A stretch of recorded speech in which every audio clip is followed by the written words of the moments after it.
उडेरोलाल जी ढंढ माइनर खुरखाणी शाख के आपाशी अमले तरफ़ां नाजायज़ बंद करण ख़िलाफ़ ढंढ जे आबादगारनि जो उडेरोलाल रोहड़ी केनाल 71 मोड़ ते धरणो समें गाॾियूं रोड जे ॿिन्ही पासे बीहजी वयूं। को बि आपाशी अमलदार धरणे वारी जॻह ते न पहुतो। इन मौक़े ते एहतजाज कंदड़ अवामी न्यूज़ सां ॻाल्हाईंदे रोटेशन की वजह से जेके असांजा आबादगारनि जा नंढा नंढा बच्चा माशी कतलेआम थी रहा आहिनि, उन्हनि खे बुख ऐं बदहाली जे मुंहुं ॾेई रहिया आहिनि ऐं फ़सुलनि जो हिकिड़ो अघु कोन्हे ऐं उन बावजूद बि हीउ करप्ट इरिगेशन अमलो ऐं रिश्वत जो डिमांड पियो करे। असां वक़्तन ब वक़्तन हुन खां वज़ाहत घुरी आहे त बाबा तव्हां छाजे वजह सां इहो जेका तव्हां कयो पिया शाखूं बंदि पिया कयो, रोटेशन पिया कयो। जी बाबा न, रोटेशन असां जारी रखंदासीं। बस जारी रखो था, असां हुनजो डॉक्यूमेंट्स ॾियो, डॉक्यूमेंट्स बि न ॾींदा। ऐं उन खां अलावा असां उन्हनि खे चयो बाबा ॾिसो हींअर जेको मानसून जो सीज़न लॻो पियो आहे उन में हींअर मौजूदा मुल्की सिस्टम में पाणी जाम आहे, वाफिर मुक़दार में आहे, दरियाहनि में ॿोॾारी सूरत हाल आहे, वाहूं हलनि पियूं, गैर कानूनी छंडणनि में पिया पाणी छॾो त तव्हां हेॾे ढंढे माइनर जे आबादनि खे पाणी ॾियो, थोरो रिलीफ ॾियो।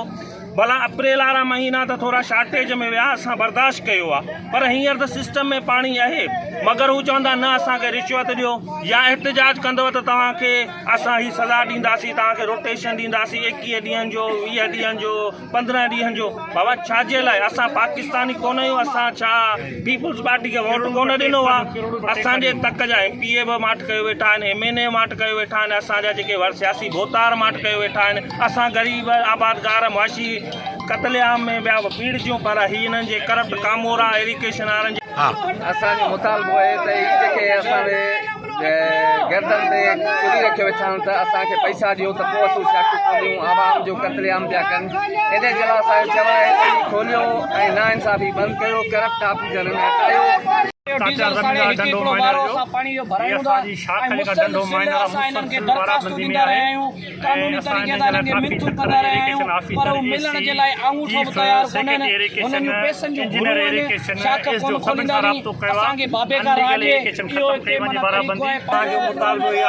शाख आहे ढंढो माइनर शाख, खुरखाणी शाख, उन ते गैर कानूनी हथरादू वाराबंदी कई वई आहे। पहिरीं खां वठी इलाही सालनि खां वठी हिन शाख ते यकी वाराबंदी आहे, जंहिंजूं असां एप्लीकेशन असां ऑफिसरनि सां ॻाल्हायो आहे, असां उन्हनि जी ऑफिसुनि में विया आहियूं, पर हू 1.5 साल खां हिते हर हफ़्ते खां पोइ 8 ॾींहं शाख खे वारो ॾिनो वञे थो।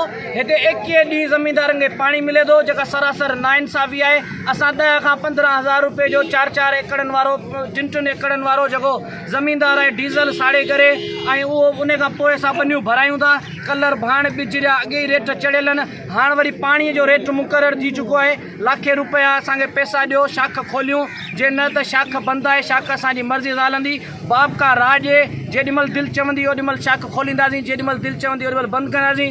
इरिगेशन जो अमलो चए थो असीं सरकारी मुलाज़िम कोन आहियूं, असां शाख ख़रीद करे आया आहियूं ऐं असां मथे पैसा ॾी आया आहियूं ऐं हेठि पैसा वठंदासीं। लाखे रुपया ॾियो त शाख खोलियूं, जे न त पैसनि ते पाणी मिलंदो। पाणी पैसनि जो आहे। जेके तव्हां ढलूं पियारियो था, सरकारी असां जेके टैक्स ॾियूं था, उहे त अलाए केॾां पिया वञनि, का ख़बर कोन्हे।